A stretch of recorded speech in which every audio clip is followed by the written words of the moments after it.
Diouf Show avec Nicolas et Hippolyte. Hello tout le monde, bienvenue dans le Diouf Show, nouvel épisode, le 10e, que des numéros 10 dans la team. Et aujourd'hui un numéro 10 comme d'habitude, c'est Hippolyte. Comment ça va, Hippo? Ça se porte assez bien, tranquillement, et toi? Eh ben ça va pas mal, ce matin on n'a pas fait grand chose, mais bon voilà, le week-end n'a pas été terrible non plus, mais la semaine sera certainement meilleure, donc on positive. Ok, bah très bien, je pense que c'est une bonne philosophie. Bon, on essaye, voilà. Est-ce qu'on jetterait pas un petit œil comme d'habitude en commençant par la review des résultats MPP? Ce sera comme d'habitude la première ligne de notre emploi du temps cette semaine. Oh oui, absolument, on attaque par là la review MPP.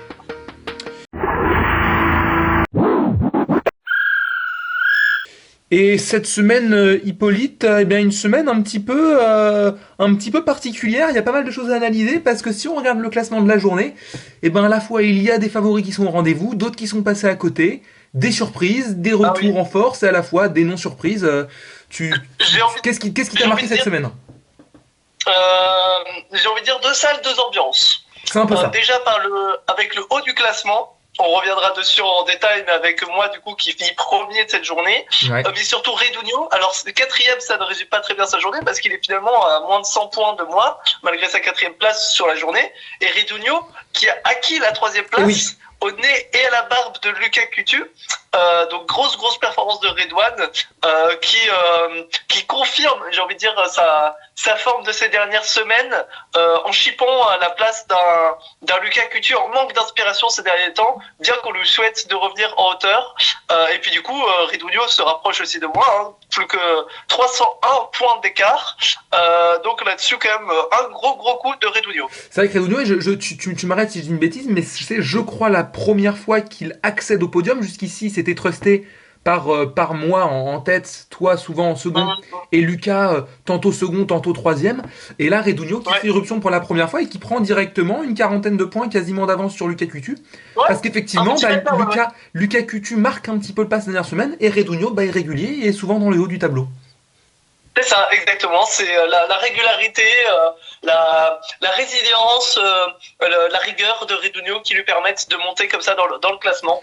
Effectivement. Et si on continue un petit peu aussi, si on parle toujours du classement, on peut parler de ta contre-performance. Oui. 210 points, un bonus McDo de gaspillé. On peut revenir un petit peu là-dessus? On peut revenir dessus, oui, c'est vrai que pourtant ça avait bien commencé, la victoire de Rennes à un but près, on est sur le score exact, la victoire de Lille face à Monaco, qui est pas spécialement une surprise, mais qu'il fallait sentir quand même, et derrière, on a calé, on s'est fait surprendre, j'avais misé sur une victoire d'Angers, mais Saint-Etienne a bien réagi, Marseille s'est fait surprendre, et moi aussi par la même occasion, personne ne l'a prévu, je crois.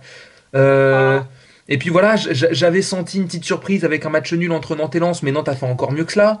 Le bonus McDo plus sur le Havre qui se fait étrier par Toulouse alors que j'avais prévu un petit peu l'inverse. Et derrière, on continue, ça a été un petit peu la cata. Oui, après Qu'est-ce qui s'est passé? Juste, faut qu'on revienne là-dessus sur ce bonus McDo, parce qu'on voit les bonus McDo commencent à être jetés. Là, on arrive à la fin de la saison, c'est le dernier run. Qu'est-ce qui s'est passé? Est-ce que tu peux nous expliquer qu'est-ce qui t'a poussé à mettre ce bonus McDo et qu'est-ce qui a pu se passer pour que ça rate? En fait, je discutais pour tout te dire, mon cher Hippolyte, j'ai parié cette semaine en compagnie de Redunio. Voilà.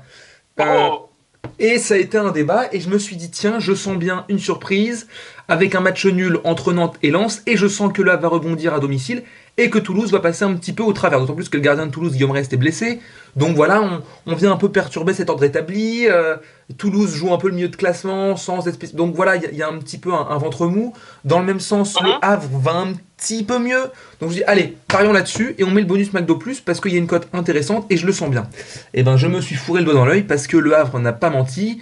Un penalty, un carton rouge, la galère. Et quand j'ai vu le score évoluer en direct, j'étais dans un restaurant indien à ce moment-là. Et je me suis dit, oula, c'est épicé, et je ne parlais pas des plats que je mangeais. Et aussi en parlant de bonus McDo raté, Redunio est passé pas loin, puisque il avait annoncé la victoire du SCO d'Angers face à Saint-Etienne, qui a mené 2-0, qui s'est fait remonter, et même qui a été mené, finalement ça a joué sur un match nul, d'ailleurs un match où personne n'a trouvé le bon score, puisque c'est un match nul assez inattendu. Du coup ça a fait Ça a fait deux bonus McDo, deux ratés. Mais oui. Coup dur. D'autant plus que pour Redunio, c'était le dernier bonus McDo plus. Hein. Il faut qu'il attende 5 journées pour en débloquer un autre. Donc c'est un coup dans l'eau, d'autant plus qu'il avait hésité un long moment à le parier sur une victoire de Nantes. C'était un dilemme qu'il a eu. Il a fini par faire le choix du SCO d'Angers en se disant Angers sur une bonne pente. Et boum, égalisation stéphanoise. En tout cas, voilà, match nul. Après qu'Angers ait mené longtemps dans le match. Donc oui, gros coup dur pour Redunio qui aurait pu frapper très très fort si ça avait fonctionné. Ah oui, là il aurait, je pense qu'il aurait pu prendre la victoire de cette semaine. Malheureusement, il n'en est rien et il est même quatrième puisque devant lui, deux personnes avec Zeko, avec 400 points, exactement les mêmes scores, c'est Laguine et Emeline qui se bataillent pour la 6e place. Voilà, ça joue des places d'honneur, ça revient même sur Nourmoka. Est-ce que Nourmoka peut trembler? Qu'est-ce que tu prédis, qu'est-ce que tu vois dans cet avenir pour la 5e place? Moi, il y a plusieurs choses que je vois. Premièrement, je vois que Laguine, peut se mordre les doigts, comme dirait Stromae, parce que dès qu'il vient en général, il fait un résultat, mais il n'est pas là souvent. C'est très dommage. C'est le super sub. Quand il est là, il est bon, mais il n'arrive pas à être régulier, ou en tout cas à être régulièrement présent. Emeline, alors là, encore une fois, mais ça, on commence vraiment à s'habituer. En général, elle fait de très bons scores. On a des passages à vide, mais c'est vraiment, en fait, c'est le syndrome de l'outsider. C'est parfois, ah bah tiens, on réussit un coup d'éclat. Alors, est-ce qu'on devient un leader? Non, parce qu'on a des semaines à vide. Et dans l'autre sens, Nourmoka, qui a parfois des moments d'absence par non-présence, mais aussi des moments d'absence par non-capacité à prévoir les bons scores, parce que cette semaine, Nourmoka marque 128 points. Mais en plus, c'est dommage, parce que le pari que sur 4 matchs. Et oui, je viens de regarder. Voilà, c'est ça. Quand même, il y a 2 bons scores, il y a quand même une réussite de 50%. Notamment avec aussi une cote très élevée entre l'OL et le PSG. Donc, il y a quand même des tentatives, il y a quand même il y a un flair. Et en fait, oui, ce qui manque peut-être à Nourmoka encore plus qu'à Laguine, c'est cette régularité. Il manque du sérieux. C'est juste. Alors j'irais pas dire du sérieux, parce que ça mise comme sérieusement, voilà, je peux pas non plus ça mise sérieusement, Hippolyte, ça mise sérieusement, non, pas que. Faut voir un petit peu, souvent on rate les débuts de journée, on rate les matchs du vendredi, et ça coûte des points. Oui, mais à un moment aussi, si on prévient pas à chaque fois, les gens peuvent pas toujours miser. Non, je parlerai pas de sérieux, je parlerai de consistance, peut-être de responsabilité, mais pas de sérieux. Oui, je peux mettre un peu de nom mon vin, c'est vrai, tu as un petit peu raison, même si je pense qu'on peut quand même parler un petit peu de sérieux, mais je pense qu'on aura du mal à tomber d'accord aujourd'hui.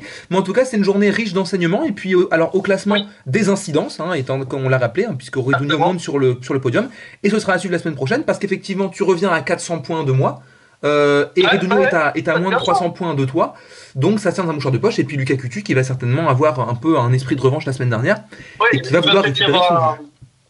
Il va peut-être y avoir un rebond, un retour de Lucas Cutu, qui peut encore même espérer une 2e place, voire même la victoire, mais là l'écart était assez creusé, mais le podium, voire même la 2e place, rien n'est joué là dans ces entre nous trois là, dans les 6000 points là, entre 6300 et 6704, c'est quand même assez serré. Et tout reste ouvert, et ce sera assez intéressant de voir la suite. Hippolyte, est-ce que nous ne passerions pas à la suite de notre émission avec la traditionnelle minute Diakité? Évidemment, c'est la minute Diakité. Peux-tu me sortir, Hippolyte, le chronomètre, s'il te plaît? Oh là, grosse défaillance de ma part, j'avais complètement oublié de le préparer. Je m'en excuse. Le chronomètre est prêt. Dans 3, 2, 1, c'est parti. Qui a fait notre champion d'Afrique cette semaine? Pas grand-chose, non? Hippolyte, oui, je vais encore décevoir, mais effectivement, Oumar a eu une semaine très compliquée. Alors, un match pour le Stade de Reims, c'était ce week-end sur la pelouse du Stade Rennais. Défaite du Stade de Reims 1-0, sur un penalty 10e minute, Oumar Diakité était titulaire à la pointe de l'attaque, étant donné qu'il n'y a plus de concurrence, à l'exception de Hafiz Ibrahim, mais qui a été exclu à la 89e minute après 2 cartons jaunes pour son premier match de Ligue 1.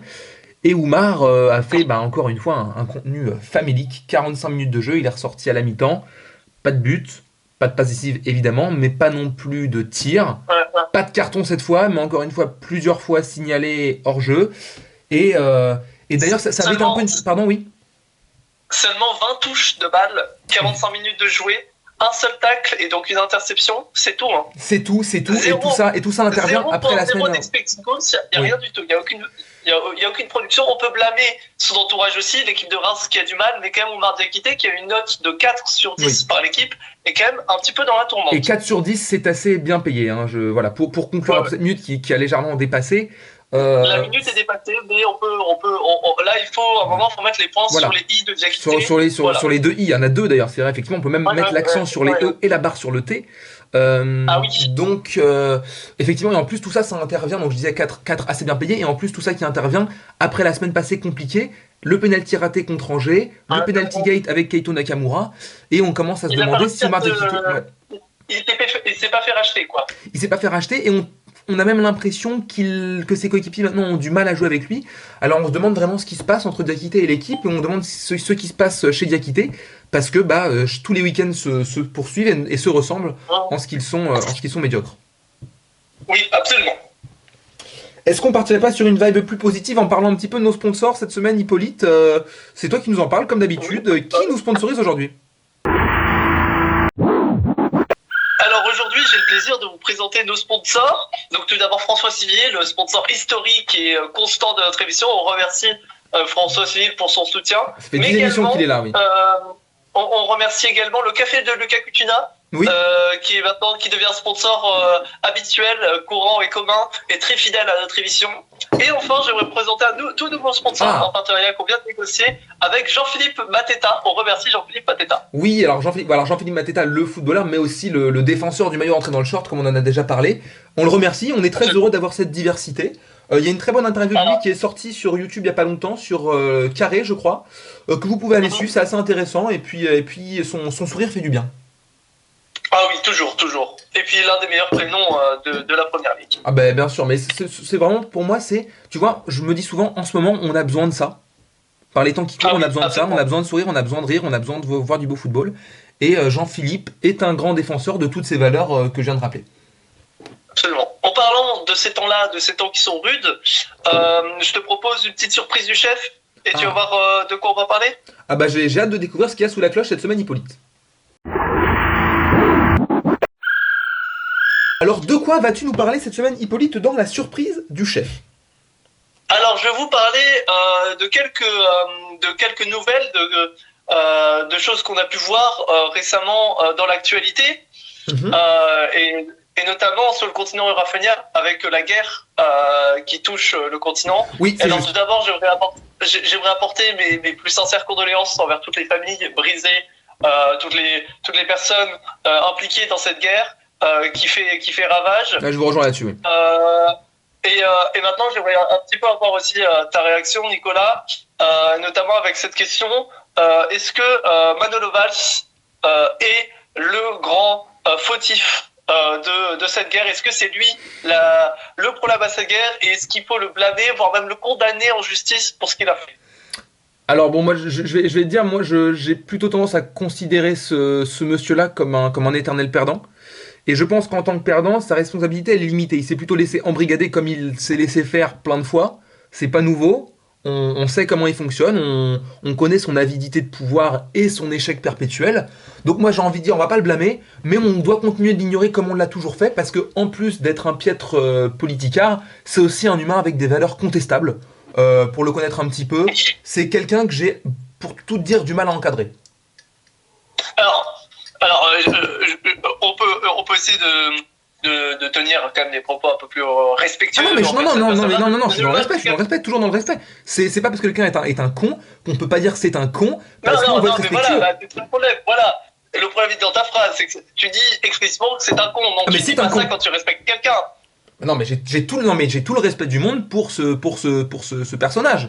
Simplement, si j'estime que c'est un con, je pense que je suis en train de le dire. C'est ma liberté de penser. C'est pas moi qui le dis, c'est Florent Pagny, et vous ne m'enlèverez pas ma liberté de penser.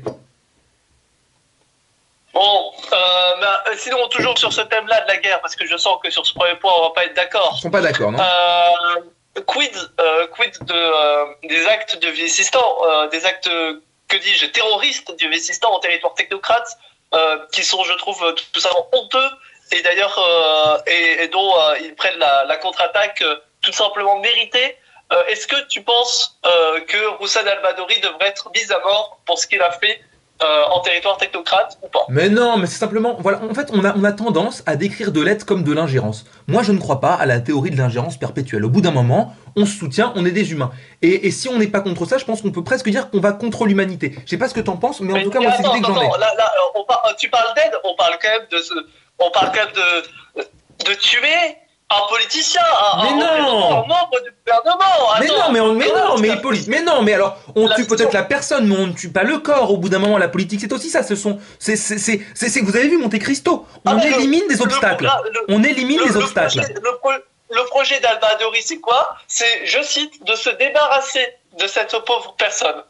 Se débarrasser. C'est pas de l'exclure du gouvernement, hein. C'est de le tuer. Il envoie les drones. Non, vous surinterprétez, Hippolyte. Ce n'est pas se débarrasser, comme je le dis, c'est pas forcément supprimer le corps. Alors vraiment, vous savez très bien, là, avec vos propos, vous défendez le terrorisme. Voilà. Pardon? Vous faites défenseur du terrorisme V6 cette année, c'est honteux. Mais c'est vous qui me terrorisez, c'est vous qui terrorisez tout le monde avec vos cris d'alarme chaque semaine. Moi, je défends la paix et le respect des êtres humains, la vie. Le fait de ne pas tuer quelqu'un dans c'est honteux. Vous défendez la paix, bien sûr. Non mais faites-nous croire cela que vous défendez la paix, Hippolyte. On passe à la rubrique suivante. Ouais, allez, on oublie. Voyage dans les souvenirs. Voilà, on part sur du positif.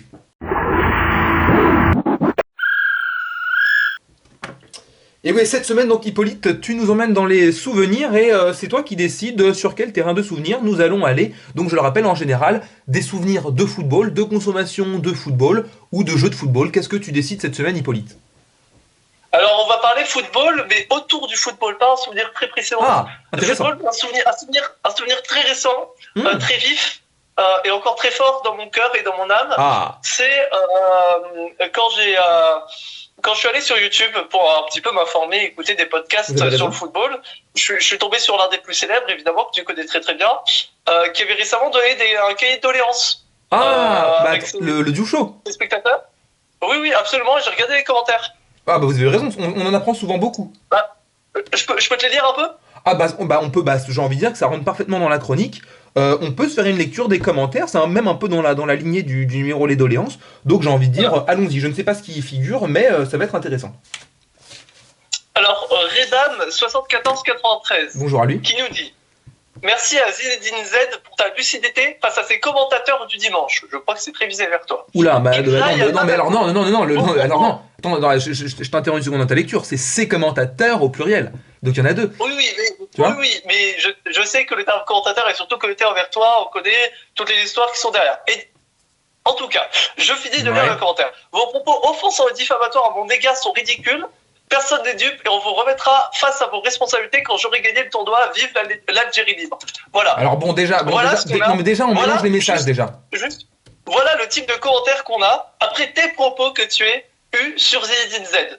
Alors, voilà. Non. Alors déjà, il n'y a rien qui montre que ces commentaires me visent, et j'ai envie de dire qu'en général, vu votre comportement, Hippolyte, dans les Diouf Show, je pense que ça peut aussi être dirigé vers vous. En tout cas, alors peut-être que commentateur, oui, on a tendance à m'accuser d'être un commentateur et de n'être qu'un commentateur, mais ça se limite à ça. Et j'aimerais rappeler également la définition de la diffamation, c'est l'atteinte à la réputation d'une personne. Je ne crois pas qu'on ait porté atteinte à la réputation de cette personne.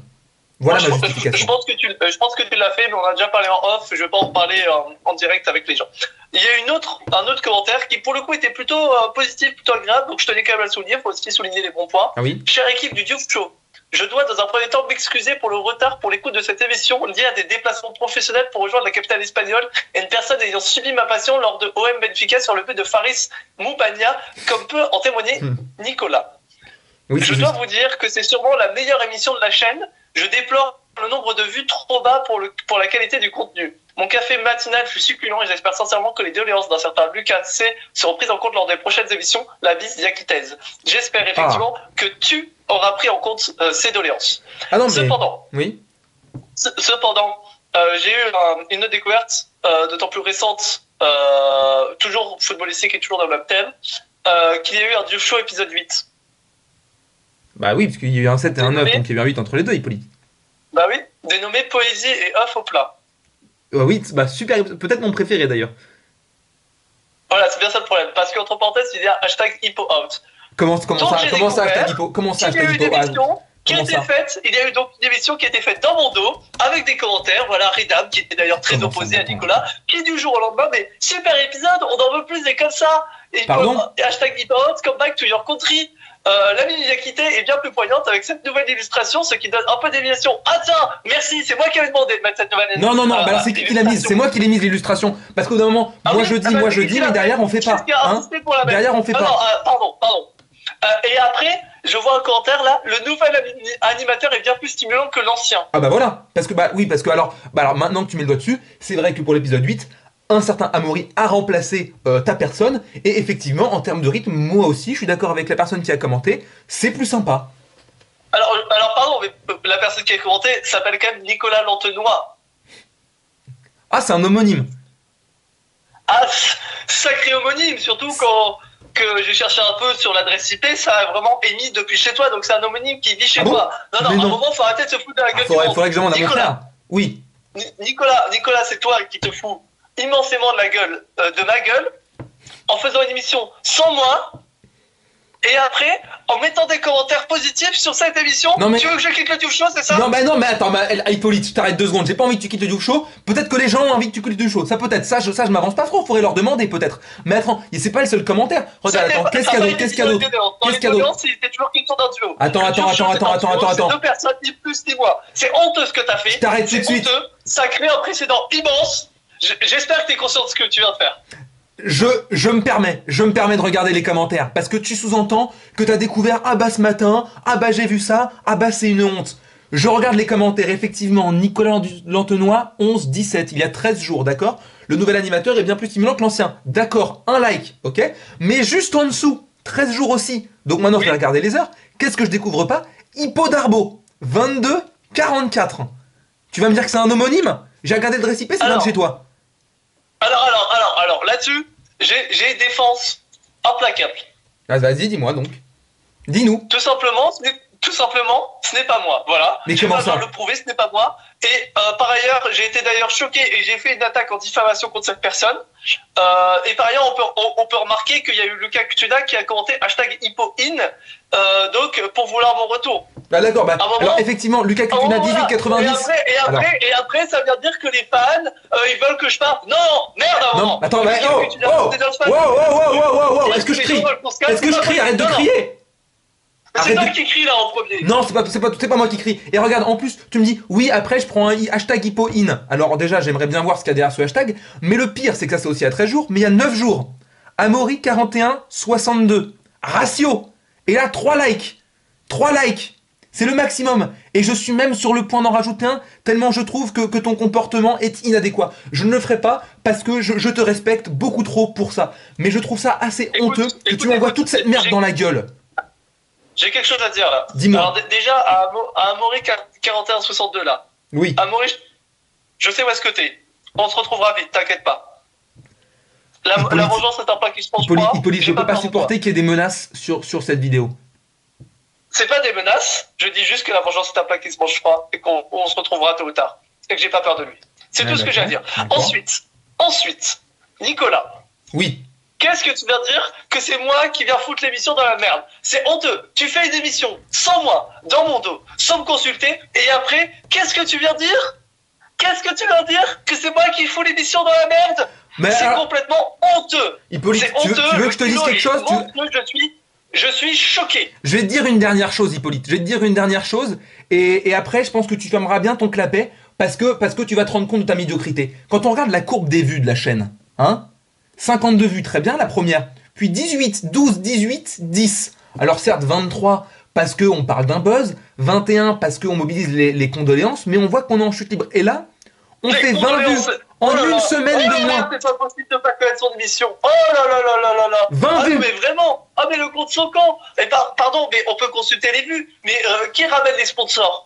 Parce que c'est pas les vues qui nous font vivre, c'est les sponsors. Qui fait venir les sponsors? Oui, mais alors, imagine-toi bien que si on faisait pas de vues, les sponsors ils nous quitteraient. Imagine-toi bien que si on les vues, les sponsors ils partent. Mais alors, mais non, c'est honteux. Tu sais quoi, je finis pas cette émission, je raccroche. Eh ben raccroche, d'accord. Putain. À la semaine prochaine pour un prochain Diouf Show, et je vous dis, il va y avoir du sang cette semaine parce que ce que vient de faire Hippolyte, il avait qu'à rester s'il voulait dire quelque chose. Je vais vous dire, là, ce qu'il a fait là, il a creusé sa propre tombe. Alors vous allez voir, restez branchés cette semaine, mais il y aura du nouveau. À bientôt, ciao et merci d'avoir regardé l'émission. Magnifique, mec.